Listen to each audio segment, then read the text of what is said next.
The portal is going nuts across the SEC. And since the last time that we talked on the show, several top 150 players have committed across the conference, including Malique Ewin, Jaland Lowe, Sebastian Mack, and more. We're recapping the portal action across the conference and seeing who's still out there. Plus, since our last portal update, several SEC players have made their announcement of whether declaring for the NBA draft or are testing the waters. We're taking a look at their prospects and what it means to each of those teams. Yeah, we're here again. It's season 4. That's today. South Africa.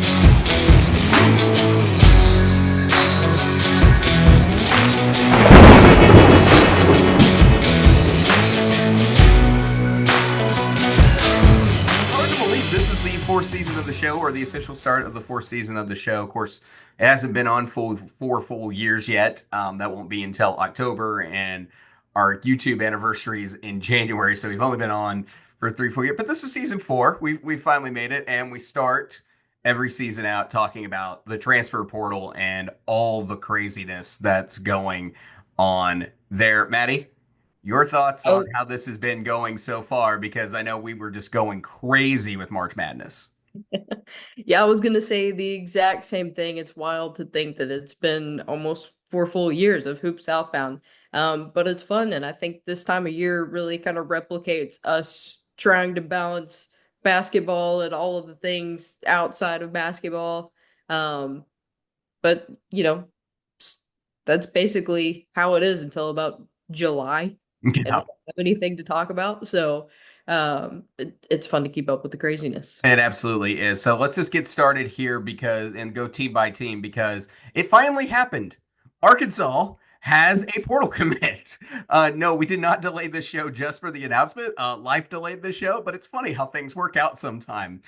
Razorbacks are getting Nick Pringle and Malique Ewin wearing the Cardinal and white next season, and both are top 150 commits according to Evan Mia, and both big needs in the front court for Arkansas. Let's go to the first one here. Malique Ewin averaged 14.2 points per game, 7.6 rebounds, and 1.7 assists per game on 59.6% field goal percentage last year while he was at Florida State. He started all 30 games he appeared in, and he also recorded 9 double doubles last season. He comes in at 6'11 and 230. Big body, but don't think that he can't move. He's got some ball skills, good athleticism. Ewin is a big body but agile big man for the Razorbacks here who can maneuver from the perimeter and get to the paint. He's also got a little touch when he gets in the paint in there as well. Ewin had perhaps his best performance of the season not against Florida State, for Florida State in the season finale win against SMU. In that victory, Ewin tallied 26 points, grabbed 8 rebounds, and he was pretty darn efficient from the floor, 10 for 13 shooting. He began his career over at Ole Miss. And then the second commit, Nick Pringle. It's coming off probably his best year of ball, minus the NCAA tournament at South Carolina, where he split production with Collin Murray-Boyles last season. Pringle played and started in all 32 games for the Gamecocks last year. He ended up averaging 9.5 points per game, grabbed 6.3 rebounds, had 1.1 assists, and played about just a little under 25 minutes, 24.5 minutes per game. Arkansas really needed this, and it'll be the fourth different D1 school that's been tied here to the Razorbacks out of the portal. He began his college career at Wofford, and I misspoke there just a little bit, folks, but this will be Nick Pringle's third D1 school, and it'll be his third in the SEC. Fourth D1, third SEC. Began his career over at Wofford back in 2021. Played a little bit of time at Dodge City Community College in Kansas. And after JUCO, that's, of course, where he went to Alabama. And he spent a couple of years with the Crimson Tide, including a trip to the Final Four there under Nate Oates. And he ended up transferring to South Carolina for this past season. This is a blue-collar, get the job done kind of ad for the Razorbacks. Like I mentioned, he's been to that Final Four where he was a big part of getting them there, especially in that Clemson game back in 2024. Tons of experience and has a good fit and has worked well with players with a lot of star power on the roster. You may recall Mark Sears, and you may also recall Collin Murray-Boyles, who we're going to talk about, but is declaring for the NBA draft this season. Maddie, your thoughts on these portal additions for the Razorbacks? Yeah, definitely two very exciting gets for the Hogs here. You know, we kind of talked throughout the season last year that the front court just lacked a little bit of depth and some seniority. And here we're getting two large pieces that can add to that depth, who can add to some of that leadership that we're losing this season in Janelle Davis, and some production from Boogie Fland. So I think these two guys are going to fit well in Cal's system as well. So just two really big needs for the Hogs here. Now we just got to get some shooters. Well, yeah, that's a big thing. What Arkansas needs is shooters moving forward. But let's look at the positive right now on what John Calipari accomplished. Yes, they need shooters, but for this front court, you were losing Jonas Adou because he's out of eligibility, and then Big Z heads to go play with his brother now in Illinois this next season. All makes sense. Everything follows through, but you had nothing in the front court really for Arkansas outside your wings. And when you really broke that down, you just had Trevin Brazile as the only returner. Trevin Brazile is a good basketball player. You love the athleticism. You love the length. Great basketball player and will make you some dunk highlights, but he can't carry an entire front court on his own. He's got to have some help down there. Nick Pringle and Ewin definitely bring together something at the 5 spot for the Razorbacks that they really need. And I mean, they got a basketball team now that they can put on the floor. Everything that they're adding now is improvement and things that they, just addressing those areas that they need now here in the portal. You talked about a shooter. That's definitely one thing the Razorbacks need. They probably need somebody who's like a pure athlete out there who can kind of just wreck zone defenses and etc. Has a lot of different ranges in his game. Plug him anywhere as a depth piece, and that's really what Arkansas needs at this point. Some 3-and-D guys and some guys who could get in there and get the athleticism job done, pending that no one's leaving this team right now. Which, judging the way that the portal has gone so far for guards for Arkansas, would probably suggest that that's not the case. But we'll see. You never know. It gets crazy out here, but don't necessarily think Arkansas is going to lose anybody. We'll see. But the pieces are starting to fall into place, and you know what you need. You need some shooting. You need a little bit of depth. And that, to me, will take Arkansas to the next level. Maddie, let's go to our next team because there was another big announcement with a team that starts with an A. Yeah, you talked a lot about losing there at the end of that Arkansas rundown. We're losing a lot with this next team. Truly an end to an era in Auburn when Janai Broom and pretty much everyone else in that elite front court are moving on. But Auburn got a huge add to its rebuild in this front court with some SEC experience. We've got KeShawn Murphy coming in from Mississippi State. Yeah, love KeShawn Murphy. Recently entered the transfer portal and was pretty much an immediate target there for Auburn. 6'10", 245 pounds. This is the big guy that you're looking to help replace Janai Broom and Dylan Cardwell. There is no replacement, but you definitely got a guy who brings a game to help you out for sure. And it's not just he's just the big guy there in the paint eating up minutes. He's versatile in his game as well in the front court, and he can play at either the 4 or the 5 spot. And at 6'10", 245, that's trouble when you stick somebody like that who can actually play the 4 a little bit in a more diverse lineup. We're going to see what else Auburn ends up adding to this front court, but this is a helpful piece that gives you that flexibility. He averaged nearly 12 points over in 7 rebounds and 1 block per game in SEC last season for KeShawn Murphy, and he had some big shoes to fill there for the Bulldogs with Tolu Smith leaving state last season, and he really filled that role pretty nicely overall and had a good year.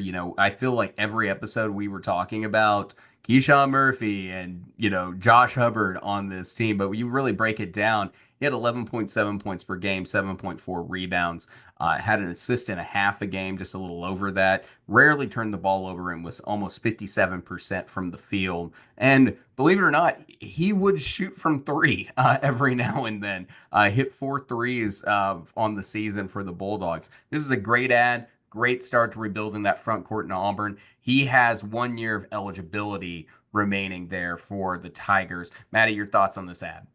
Yeah, I think it's a great ad for Coach Pearl and the Auburn Tigers. I mean, there were several games where we saw that backcourt for Mississippi State, not doing what they were used to. So the guys in the front court had to step up in between KeShawn Murphy and Cam Carter. I mean, they had an excellent, or Cam Matthews, had had There's too an many cams. excellent effort in the front court.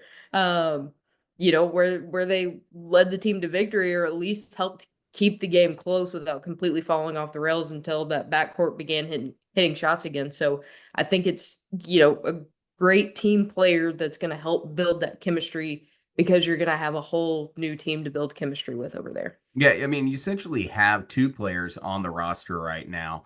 We'll see what happens with Tahaad Pettiford. There is NBA draft talk, and we'll get to that more later. But everything else, you're adding to this team is going to be freshmen and transfers, and this was one you needed. Of course, last time I did the update, we talked about Keyshawn Hall on this on our update. That was a good ad, out there on the wings, and is going to help this front court a little bit. But KeShawn Murphy is really that kind of guy that you need as that dominant presence, where KeShawn Murphy is going to be a little bit more flex. So playing moments in the backcourt, moments in the front court, and everywhere else. So this is your anchor, I really feel like, for Auburn, and you can start putting some power forwards around him, or another dominant center somewhere in the portal that you can go looking for. This is a good ad, someone that's definitely proven in SEC play and can raise the level of this team. Someone that's going to really help out Sebastian Williams-Adams, when he gets going next season. For Auburn, and that freshman's going to be 6'8", 230. So you get some big dudes. Right now, Auburn's, there's not much on the roster, but I can tell you one thing about this team. They're going to have size. You're talking about a lot of dudes who are 6'7" or bigger on this roster. Very, very large Auburn team shaping up right now, with just a couple of guards and one pending an NBA situation right now. So a lot of spots to fill on this roster. Auburn's got 6 to fill, and they're going to have some work to do. But they're getting the look of a basketball team right now, and they're putting it together slowly but surely. You know, and adding that experience is certainly not going to harm anything. Let's go down next to our list that had a big announcement, and that's the Georgia Bulldogs. Georgia got a couple of ads since the last time we talked, but how about BYU's Cannon Catchings? Catchings flashed at times over in Provo, but never really just fully lived up to such high expectations of him being someone who might be an NBA first round draft pick. He ended up averaging 7.2 points per game, shot 41.1% from the floor as a freshman. Like I said, he's got NBA potential, but just never raised that level out in BYU. But he's also a decent shooter from deep, which is something that Georgia kind of needs just a little bit. Good size at 6'9". It's an interesting grab here for Mike White in the Bulldogs. It's been a slow start to this portal, not really slow, but like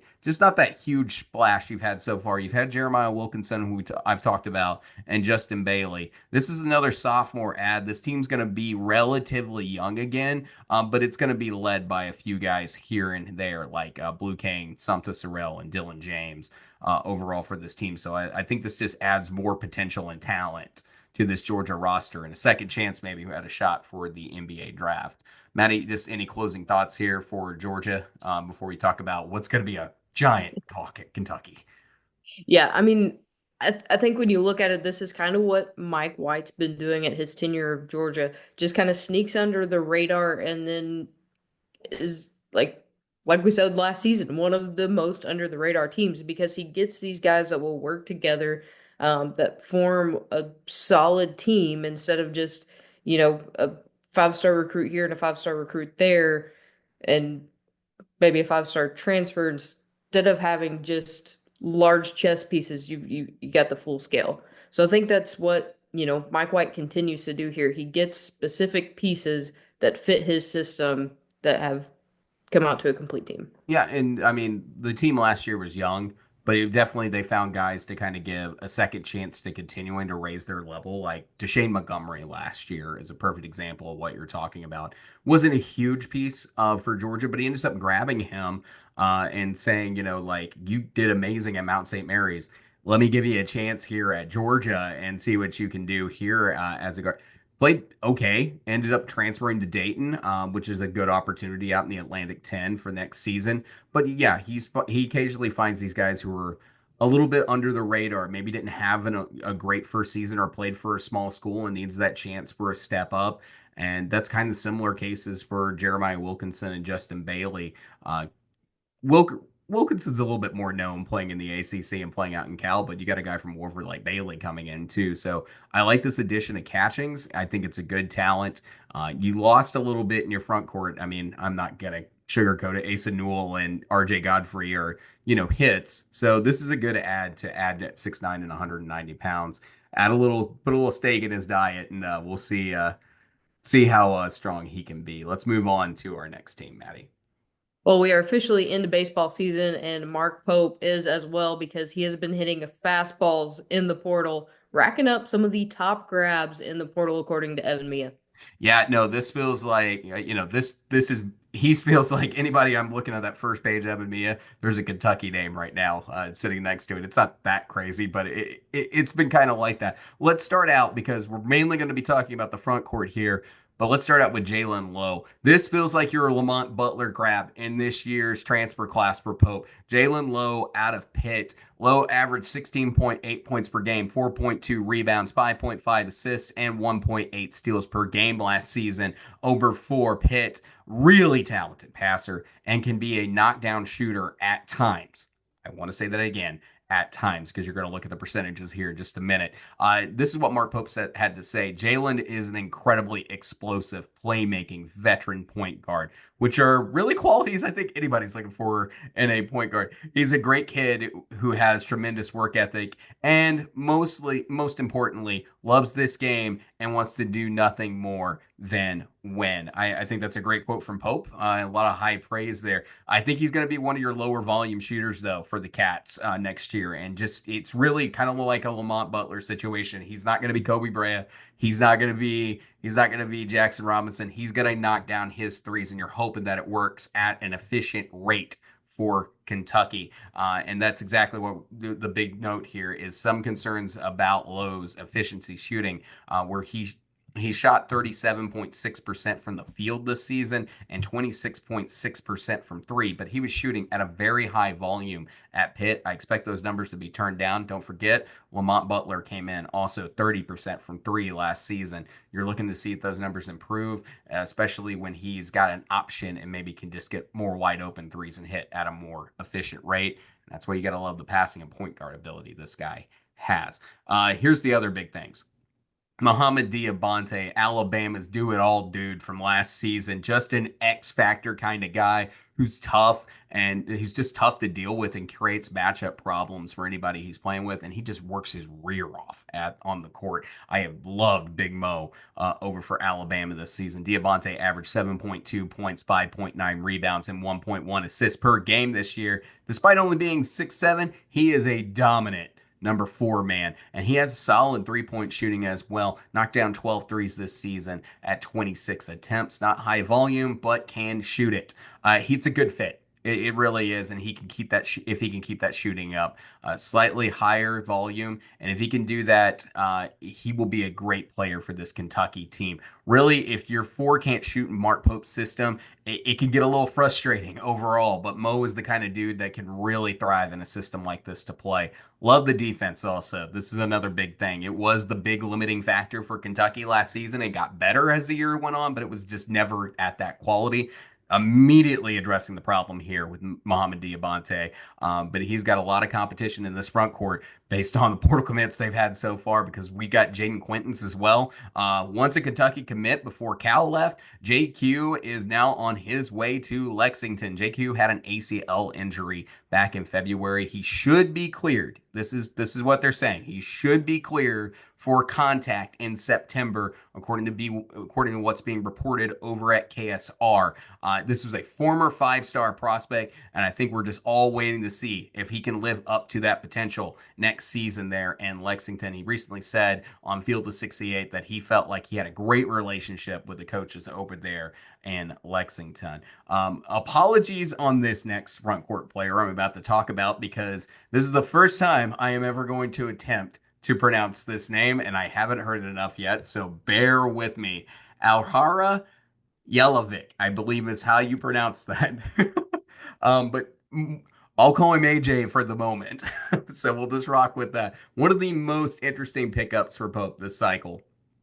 This dude could be the guy, be one of the stars in Pope's offenses like Noah Waterman was for Mark Pope back at BYU. Not saying they're at the same talent level by any means, because I don't think that's what it is. But this is a guy who fits perfectly into the system.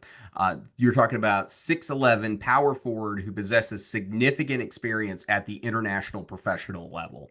He played in the Adriatic League the past 2 seasons, averaging 10.8 points per game, 7.3 rebounds, 1.6 assists, and 1.2 steals in 30 minutes per game. And he was knocking them down 62% from two. He also had a stretch last season over there in the Adriatic League where he shot 35% from three. His shooting ability and potential down low opens up that zoom mirroring, what we were kind of talking about last season when we were dissecting exactly how Mark Pope runs his offense. This is your flip side, and this way each of your big men can become a matchup issue from deep, no matter which side of the court that you're working off of in Mark Pope's system. Maddie, your thoughts on the commits so far that Mark Pope has brought in, because these are some high profile guys in that front court. I mean, at this point, if I am a Kentucky fan, I am getting on my knees and thinking whatever God I pray to, because he seems to have, at least for the meantime, fixed the issues from last year that stopped them at the Sweet 16. I mean, like you mentioned, you've got Jaland Lowe, who to me looks really like a more of a Zakai Ziegler kind of point, where he's not exactly the best shooter on the court, but he's going to be there to be that floor general when you need him to. He's going to be directing people where they need to go, getting that open shot that fits perfectly for Mark Pope's system. And then Mohamed Diabate, like you mentioned, that defense, that effort, that blue collar power that Nate Oates loved is exactly why this kid got so much playing time last season, and we saw him do the things that he did. And again, he's a guy that I think has a lot more potential than what we saw, just because the pieces that were set in stone at Alabama. I think he's going to mesh well into Mark Pope's system and probably be able to get a few more of those 3-point shots, or be able to drive in and increase his productivity from the foul line. But I think Mo Diabate is going to be a star at Kentucky for sure. I And then, love Big Mo, and I just want to carry your point here. When you talk about what the Mark Pope system, how it operates and how it works, it creates two situations that you should have a couple of stretch bigs that have the ability to not be the best 3-point shooters, but a threat and a consistent threat on the floor. And then you want somebody, one of those guys needs to be able to play in isolation down low in your front court as well. And that's the way it's set up. Last season, you had the guy who could play down low, but was never going to be that knockdown 3-point shooting threat. And that was Amari Williams. Loved Amari Williams. Great basketball player. And he ate up and did well in those ISO situations. But this gives you another option there on the floor on what your guys can do. Like Amari Williams is a 25% 3-point shooter last year at a low volume, where you're talking about Mohamed Diabate being 46.2% from three. And Noah Waterman out there at BYU under Mark Pope was shooting 37% from three as your bailout or set up big 3-point shooter. And then you go down the line on all these guys that they're adding, like you've got AJ, who I was talking about out there. He can shoot from 35% when he gets consistent going. So like this is an improvement overall on that 3-point shooting out of that 5 and 4 spot, depending on how you're using that combination, to where you got somebody who can be that threat. And it was a big loss losing Andrew Carr. So you're also fixing some of that Andrew Carr lost production as well. And of course, Andrew Carr was good, just did not light up the floor from three like you were kind of hoping for Kentucky last season. But you fixed that production loss overall. And I think that's a big piece for how this team is going to operate. And it sets up that ISO threat. And that's exactly what Mark Pope is wanting to see. And then to your final point, all these dudes can play defense. I mean, all these dudes are pretty good. defenders And and overall. then I also really like this situation for Jaden Quintance because he is coming off of that injury, but Mark Pope's a guy who's going to stack his bench and going to give you a lot of depth. So he's going to be able to actually have time to heal and recover rather than just being somebody that they're relying on 100% when it comes to, those early games in November, December. So I think it's going to be good for him to kind of get back, be able to mesh well with his team and just ingratiate himself in because you never know what it's going to be like coming off of those kind of injuries. So you're saying like, I guess this is your take right here. I'll go with this. Do you think JQ will be, as the season goes on, he'll be one of those players that is quiet to start, but will be much higher on the rotation and somebody that everybody's gonna know by the end of the year? I mean, if I had a crystal ball, then sure, but my predictions are either going one way or the other, so I don't want to put it on that man. Oh, come on. You got to take a take every now and then in sports. Like, yeah, I can see that. I think that's a totally reasonable take. He comes off this injury. He was looking good at Arizona State last year. He's got some time to practice, got other really good bigs to challenge him in practice. I think as he heals and as he gets better, and if he's full contact in September, by the time that we get to March this time next year, like, I think he can raise his game, and I think he will be one of those players that we might see just a little bit get better up on a linear progression, so to speak, as we move forward. All right, two big pickups in Oxford since the last time we got together and talked about this. Corey Kress has committed to Ole Miss per On Three Sports. Chest was not according to On Three Sports. I'm sorry, like that was the graphic I was working up there. Corey Chest has committed to Ole Miss. Chest, originally from New Orleans, will be a redshirt sophomore coming into Oxford. He started 19 games this season for LSU, and he got better as the years go on. Really stood out on his rebounding ability and his upside scoring on the inside. Chest had at least 10 rebounds in 9 games this season for LSU, and he peaked with a season high 18 rebounds when they faced Alabama this year. The glass was a big struggle. I mean, it's been a big struggle for 2 years for Ole Miss. Great ad here and an area that Chris Beard seriously needed to address. And then AJ Storr. We got the news today that AJ Storr was going to be heading to Ole Miss, and they got that commitment out of the Kansas guard. Last year, Storr put up 6.1 points per game, 1.7 rebounds per game, and just under an assist per game. Ended up shooting 38.4% from the field and 29.1% from three. But we've seen how good this kid can be, and he's better than those numbers. Years prior at Wisconsin, he saw more playing time and was putting up 16.8 points per game and was shooting 32% from three. Storr has transferred a lot in his career, and I think last year Kansas was just not necessarily the best fit for AJ Storr and what he had going on. This feels like a really good Chris Beard ad, and we'll see how he fares there in Oxford and see if he can't get back to that higher production. So last week on this show, we were talking about Mississippi State, or not, I guess it was last week. It feels like forever ago, but last time we were talking about Mississippi State, Josh Hubbard, the guys they were losing, everything else, but they finally got a name to add to the portal. And here's big man Quincy Ballard. Maddie, tell us about Quincy Ballard. Yep, Mississippi State finally got a large piece in the transfer portal, and when I mean large, I'm saying it seriously. Comes in at 6'11" and adds size to the front court after we heard about that commitment from KeShawn Murphy. This past season, Ballard had a career high 10 points to go with 9.2 rebounds and 1.9 blocks per game while shooting 75.1% from the field. He also had 10 double doubles. This is something Mississippi State definitely needed, after going from superstar Tolu Smith to KeShawn Murphy, who had great games, but obviously he's not there anymore. So had to get a pickup. Obviously, Mississippi State needs a few more, but this is one of those that I think Ballard could get the ball rolling to get other players to come in because he is such a phenomenal piece in this system that they're like, well, we got a big man we can trust. If I go there, I can make some shots. We can balance it out. I like the rim protection. I think he's going to be a solid big guy for State coming out of Wichita State. And then he's going to pair hopefully well with Tay Bartlett, who's at 6'10 and 274 coming in and all over the map. when you look at whatever ranking system you're looking at, he can be anywhere from top 20 to top 75 to top 90, depending on who you're looking at that day. But the strength for State has under Chris Jans has been in the front court. I think this continues that trend here a little bit. And what's turning into a total rebuild for Mississippi State, we don't know what's going to happen with Josh Hubbard.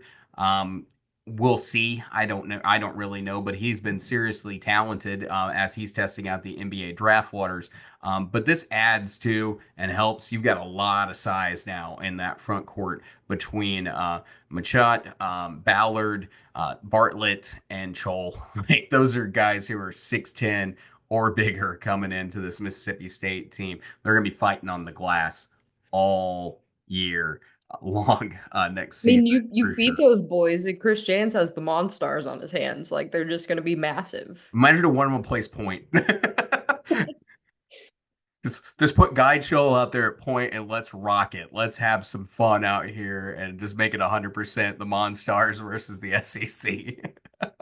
I love it. All right, Maddie, we got to talk about Missouri real fast because they did pick up one top 100 or one top 150 commit here out of Evan Mia. All right, a big ad for another Tigers team. Sebastian Mack started as a freshman in 23-24, but worked off the bench last season at UCLA.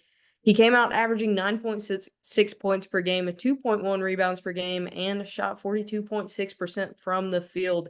He played his best down the stretch of the regular season and continuously improved his efficiency. So he may not have been as effective in season one and had better numbers, but actually played more minutes throughout last year. So he's got a little bit more experience under his belt, and somebody I feel like Missouri probably needs to help get this team going after losing so many seniors. Yeah, a lot of guards too for Missouri that ended up transferring or, you know, ended up graduating and running out of eligibility, like Marquise Ward, Tony Perkins, Tamara Bates, Caleb Grill. Like, those are some big names for Missouri.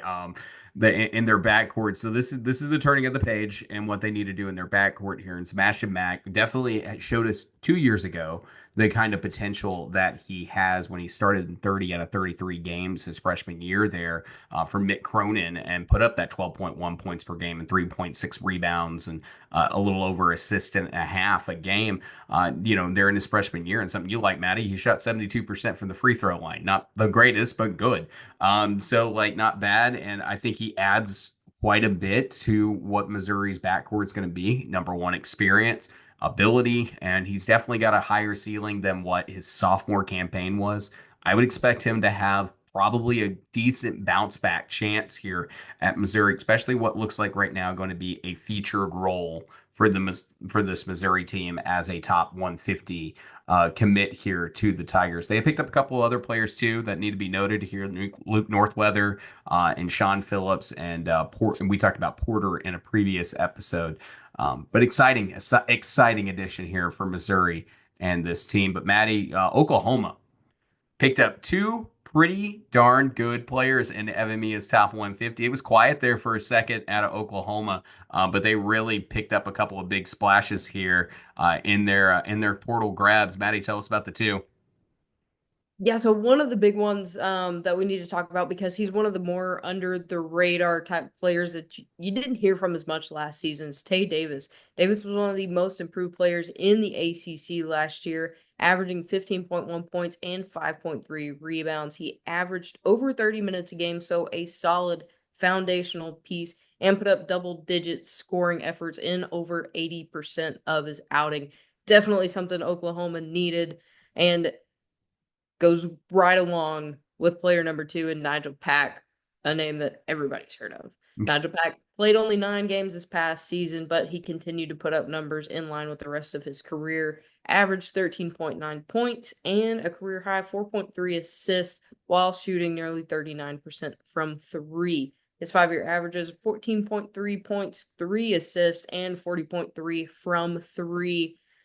We saw that Oklahoma system last year. I think Nigel Pack fits that well. So I think Porter Mosier's got a couple of players on his hands that'll fit well in the system. He's got a little something cooking, right? Like Tay Davis helped something out there in the front court with the loss of Luke Norweather, and he's going to be out there with Muhammad Wagi and Cole Attack as well, who was one of the redshirt guys on this Oklahoma team last year. And then they got freshman Kai Rogers coming in for this Oklahoma team as well. So you got plenty of size. Hoist is also 6'11", so adding two and adding that seniority to this roster to continue to put it together between Wagi and Davis, those two having the years that they've had together in college basketball, you would like to see them work together in some way, working off each other and using that experience to really grow this young front court for in other areas for the rest of this team for the future under Porter Moser. And then Nigel Pack, yeah, only played 9 games. I remember watching him in that Miami Arkansas game in the ACC SEC Challenge.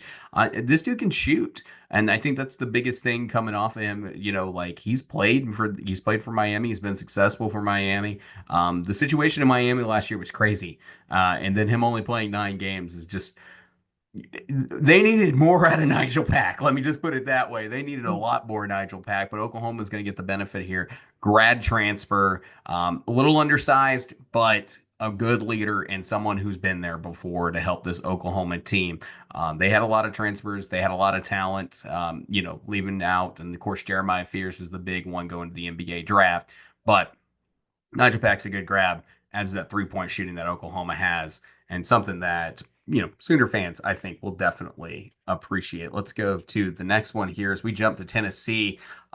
Maddie, I felt like when I was doing the updates on my own during March Madness that I was following the Jacoby Gillespie saga that was going down, and it was not super dramatic, but you had Willard leaving for Maryland or leaving Maryland for Villanova. Would Gillespie follow him on the way to Villanova, or would he go home to Tennessee? And all this stuff after their Sweet 16 run over there for the Terrapins. Well, he committed to Tennessee, and I'm finally getting to talk about it because we're finally doing an episode on him.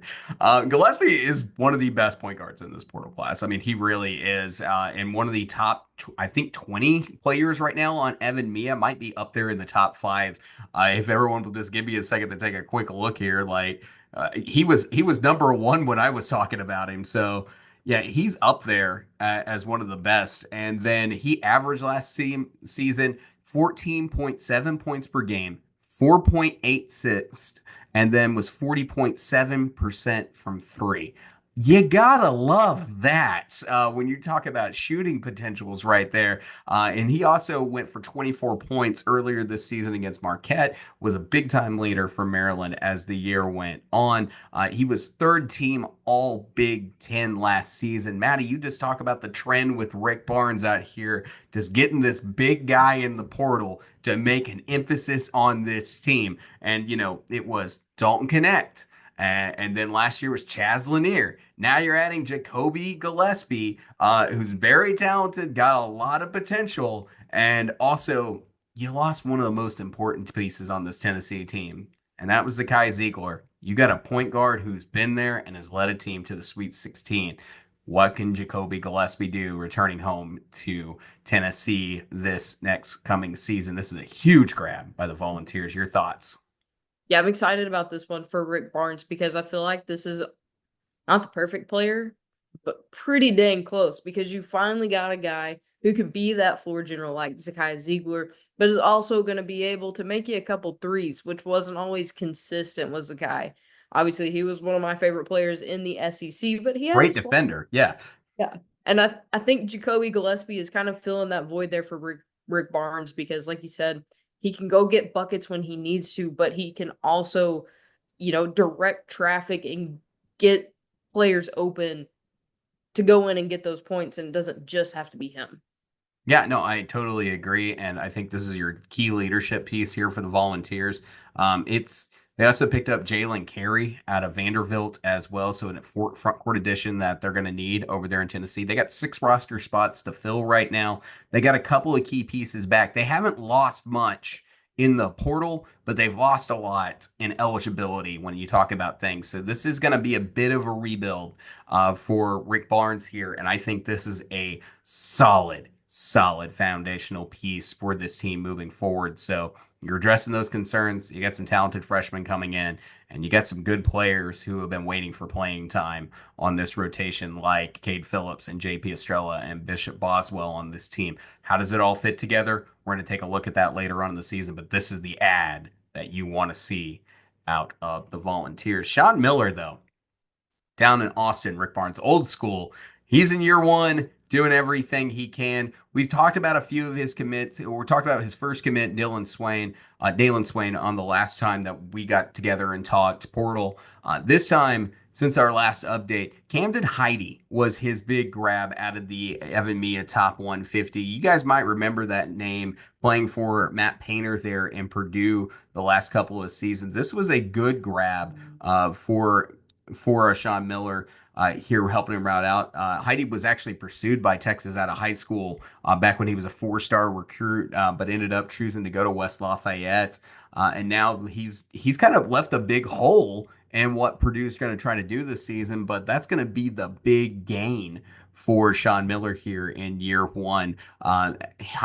When Heide hit the portal, he comes in with stats that are kind of modest. He was averaging 4.7 points per game, 3.6 rebounds per game, but he was shooting 49.1% from the field. You want to now see how high that production, when it's given more opportunity, how high it can go, and adding some depth here for this Longhorn front court. How high is that potential for Camden Heide? How great of a player can he be? I think this is a significant add for Texas, and it's all based on potential, honestly. But Texas has got a really good player here that's moving in for the Longhorns. They also had a couple of more commits. I apologize on all the pronunciations for this, but the FAU transfer, Mateus Volkateus, I believe is how you pronounce it. They're 7-footer they're adding to help out in this front court.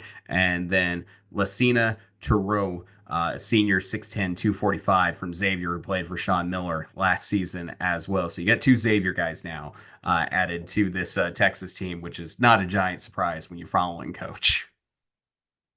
Yeah, I think this is a good piece. It's something, we talked about a lot at exhaustion last year with the front court. Adding a couple more front court players to be able to get that depth, I think is definitely something that Texas was needing.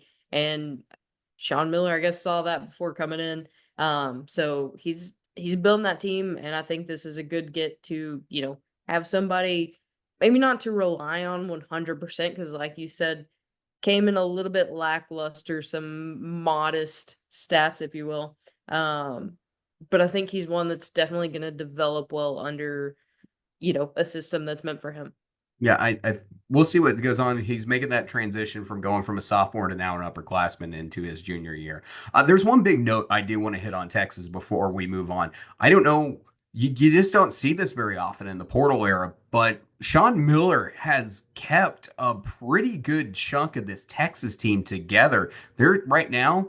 Jordan Pope's still on the roster. Tremont Mark's still on the roster. Weaver's still on the roster. Vincent's still on the roster. And Cody's still on the roster here for the Longhorns. That's just not something you see. And the portal's closing here pretty soon. So unless we just see a bunch of guys hitting the portal, yeah, there's only been two guys who've hit it so far, and that's Devin Pryor and Malik Presley, who was redshirted last year. There's not a lot of loss overall, besides all your upperclassmen who are out of here, and Tre Johnson, who is declaring for the NBA draft. So yeah, those are significant pieces. We'll talk more on Tre Johnson at the end of this show. Should be a lottery pick overall. Skipping over Texas A&M for now. Just not a note that we need to make right now on Buckyball, but we'll talk about Buckyball. Don't worry. But it not anybody in the top 150, but they did pick up Lane and Clements there at Texas A&M. But Maddie, tell me about the big ad that Vanderbilt got in TCU transfer Frankie Collins. Yeah, I think Mark Byington is looking to make a steal here with Frankie Collins. Snagged another Power 5 point guard in Frankie Collins. Senior averaged 11.2 points per game, 4.4 boards, and 4.4 assists per game, and shot 42.2% from the field. Pretty solid numbers there for a point.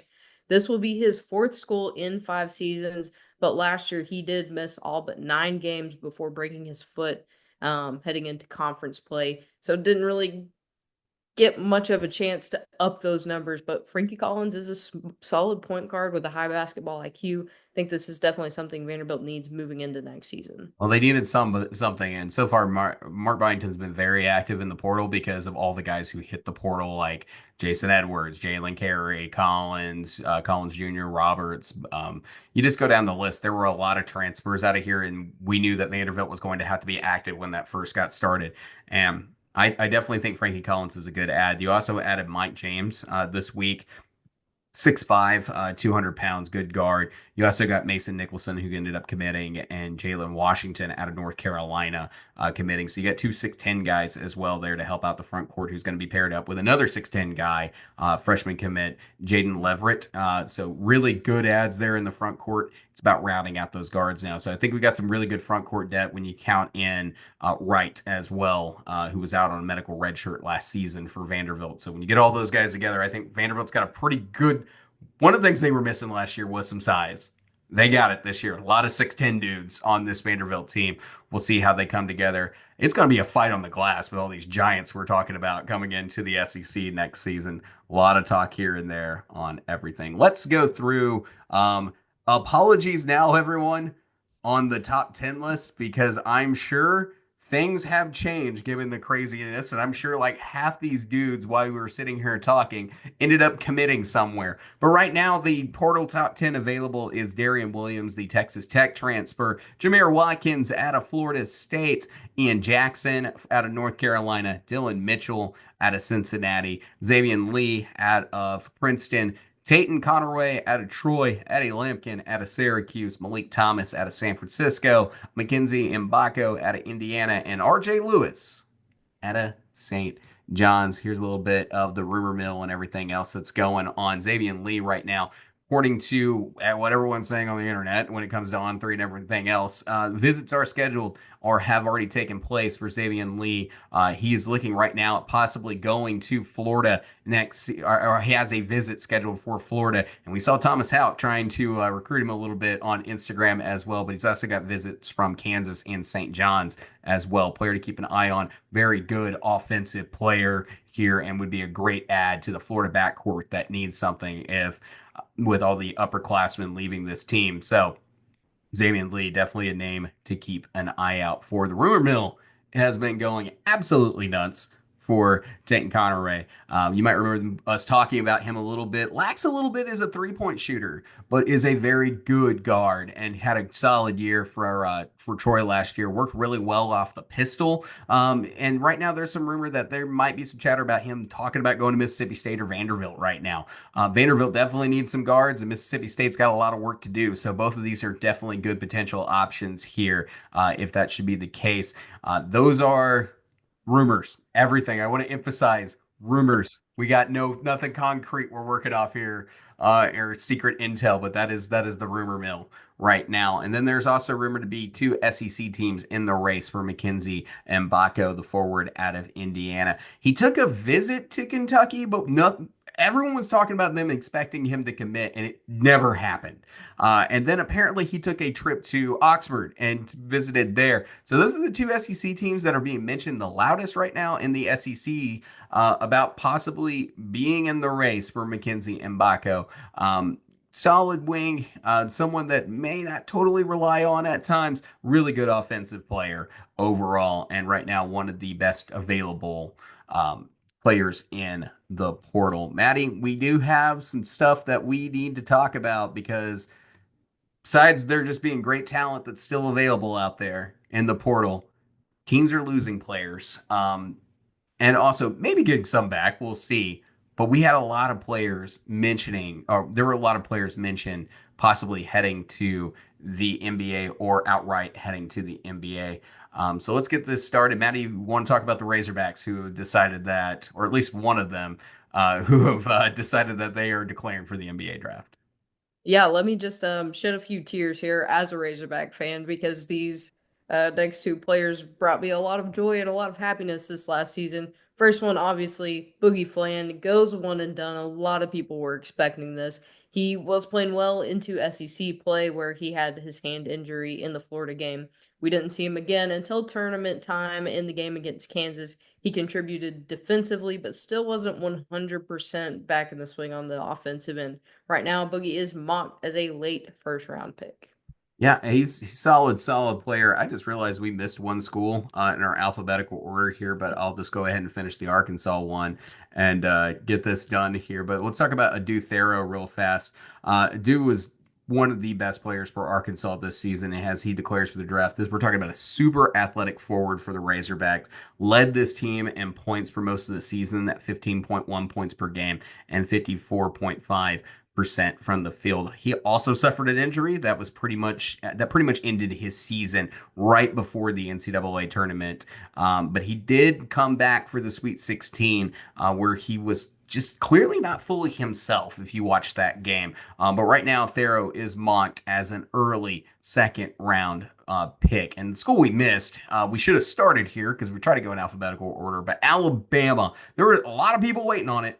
But LeBaron Filan declared for the NBA draft. It was a great year for LeBaron Filan. 10.6 points per game, 45.2% from the field, nearly 4 assists a game. And here's the thing. He was not the featured guard at Alabama, but he was very talented, and he has a bright future nonetheless. Right now, Sports Illustrated has him as a middle second round draft pick. I've seen him higher a little bit throughout the season. I'm going to jump next to Alabama's biggest rival, and that is the Auburn Tigers, where it was talked about. Tahaad Pettiford was saying that we talked about it in the show that Tahaad Pettiford said that he was coming back to Auburn next season. And then I said to you on the show that, I would be very surprised if Tahaad Pettiford it doesn't at least test the NBA waters. And that's what he seems to be doing. This is what he had to say on the subject. Regardless of what happens next, Auburn will always be my home. And if I choose to return, let's run it back.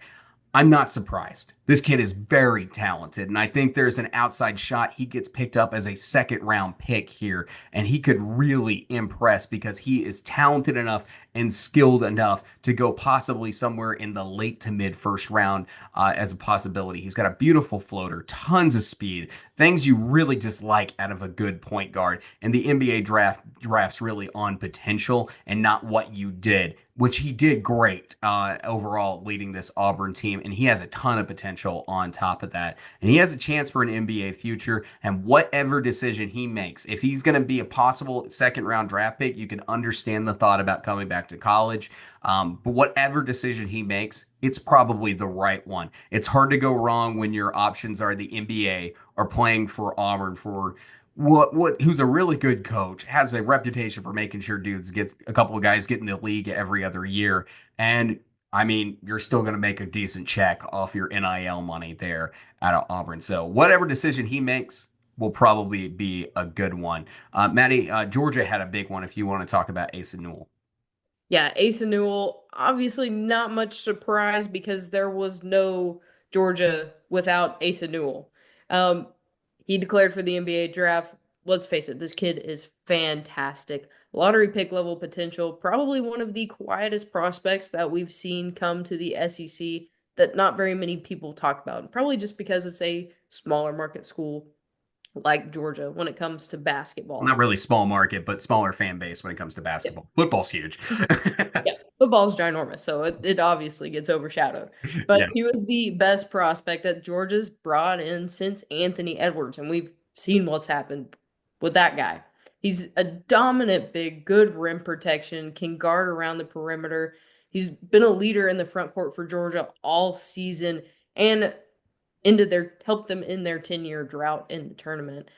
The kid's obviously got a lot of skill, and I think he's going to make a great NBA player because he's one of those solid fours that can play like a guard or he can play like a big. And that's kind of how the system works now. You've got to be able to do everything, and I think Asa Newell is a fantastic portion of that. Yeah, I totally agree with you. And there's a lot of good front court players out there. I'm going to hit two more before we talk about the guy that I expect to go the highest in the draft. But Collin Murray-Boyles announced today that he is also entering the NBA draft. He's declaring for it. We're talking about a kid that really came out and shined his freshman year. He's got ball skills. He can post up. He can front up. Whatever he wants to do in that front court. There was no doubt at this season, really, unless that it was just all a giant fluke and his freshman year that this kid had NBA future written all over him coming into the season. Big body, a lot of physicality, not the tallest guy you've ever seen, but he can get the job done. He can put up a ton of points. He can grab the ball and rebound, and he's not afraid to shoot threes. He's not the best ever, you're going to see it, but he is unafraid of shooting that shot. Someone that you definitely think has the potential of going maybe somewhere in the first round for South Carolina. We'll see how the mock drafts shake out for him. And then additionally, another front court player that came out was Alex Condon. Maddie, Alex Condon was my pick for the sophomore breakout this season, and we're talking about a player that had some up and down nights for Florida, but definitely shined for this Gators team on their way to a national championship. When you look at Alex Condon's stats this year, where he ended up going 10.6 points per game, 7.5 rebounds, 2.2 assists. It was 49.3% from the field and just under 33% from three, knocked down 19 threes this season. He's just got some things to clean up, but he's played really good international ball there for Australia, and a kid with a bright future. Right now, he's testing the NBA waters. We don't know if he'll be back or not next year for the Gators, but he's checking things out. I do think that Alex Condon is a player that also to keep your eye out for a possible NBA player, and maybe he comes back. But at some point, this kid, you got to think, is probably going to be in the league. And then the player that is being mocked all over the place as a lottery pick. How about Tre Johnson declaring for the NBA draft out of Texas? 1 year at the Longhorns, one and done, 6'6", 190. Started every game this season for the Texas Longhorns. We knew he was going to be a significant offensive piece for Texas coming in the year. He averaged almost 20 points a game. This was the SEC leader in points. Probably going to be the highest drafted player out of Texas since Kevin Durant. 3.1 rebounds, 2.7 assists tonight. Was knocking down threes at just under 40% at 39.7% from three, and was Mr. Consistency from the free throw line at 87.1%. This kid shot 224 3-point attempts last season. Amazing production for Tre Johnson. Expect a lottery pick out of Tre Johnson in this year's upcoming NBA draft. Maddie, what stands out to you in this draft class? Anything you're thinking right now? I mean, kind of like I said about Ace and Newell and a little bit like you talked about with Collin Murray-Boyles. They aren't exactly traditional big men, but they can stretch the floor. They can play that guard spot if they need to, or they can play, down low. And I think that's the good thing about this draft is because you're getting a lot of similar people, so it's raw talent against talent. Um, You've got a lot of guys that are coming out of this SEC class after a phenomenal season in the SEC. So they've been battle tested. They've gone against the top tier. So it's going to be interesting, I think, to see, when they have the combine, when they have some of these set practices, where people end up shaking out because, we've just seen these guys be battle tested. So I'm interested to see what happens when they're put up against the other best of the best. Yeah. Um, Two things that stand out to me. First off, we didn't mention Josh Hubbard because I think I talked about it in a previous update, but Josh Hubbard's also testing the NBA waters, which leads me to this. A lot of undersized guards here. Boogie Fland's a little bit undersized. Tahaad Pettiford's undersized. Josh Hubbard's the smallest of all three of those guys I just talked about right there at 5'11". But like a lot of undersized guards. I expect a lot of these guards to return because they're not necessarily that NBA size. But we'll see what happens. They've got a lot of talent. So we'll see how the NBA feels about the subject. We're going through the combine process and getting feedback and see if like some of these guys go in and just immediately come back.